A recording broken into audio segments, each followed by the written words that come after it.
Salut à tous, je suis Théodore et aujourd'hui je vais parler de production finale. Pour éviter de prononcer la I à la fin d'un mot, il faut avoir prononcé la consonne qui précède les I. Ainsi, on évite de tomber dans cette grave erreur.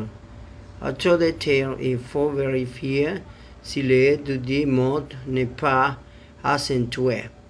Car s'il est accentué, il doit forcément être prononcé. La coche à la fin d'une lettre française signifie qu'il doit être pris en compte.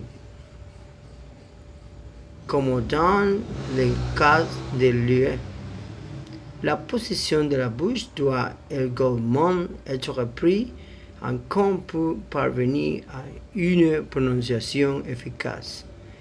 Le plus pratique est que ces personnes pratiquent, répètent et lisent beaucoup jusqu'à ce que ces mauvaises prononciations soient évitées, car ces prononciations viennent du fait qu'en espagnol, le son de toutes les lettres communes est nécessaire par en français.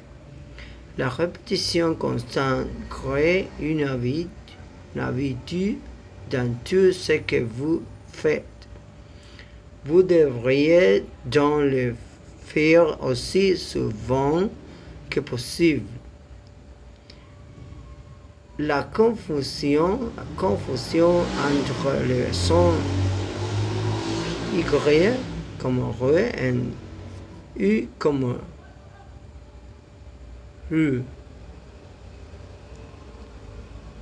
La confusion entre le son Y comme R et U comme R.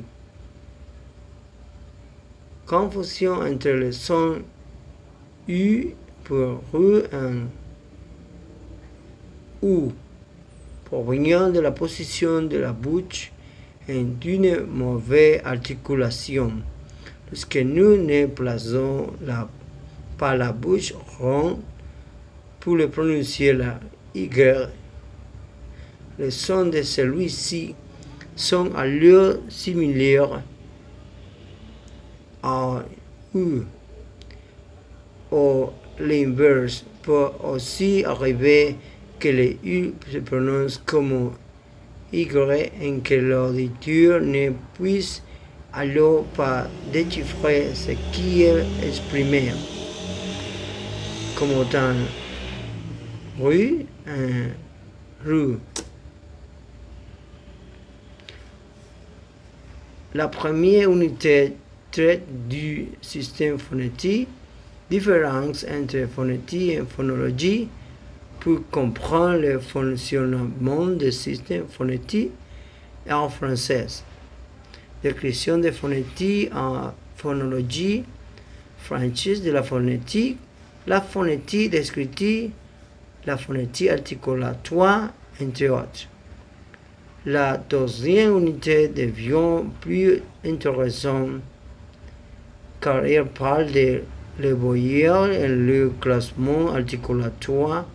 Les mots emploient l'articulation pour faire preuve d'une prononciation correcte. Définition de la voyelle. Les voyelles comme E, U, E.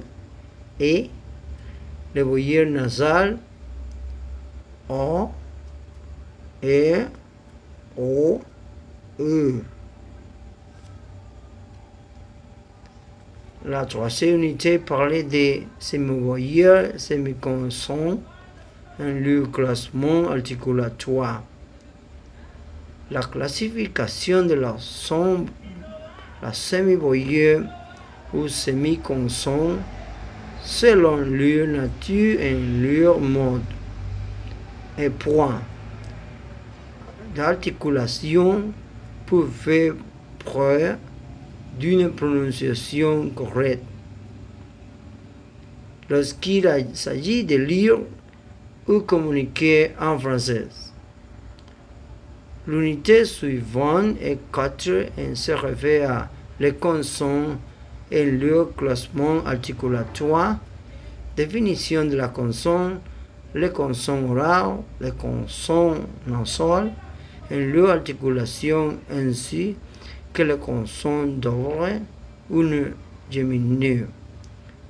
La 5e unité a la prosodie comme thème principal et autres sous-thèmes tels que la syllabe, l'intonation, la accentuation, la liaison, les rythmes, les enchaînements, etc.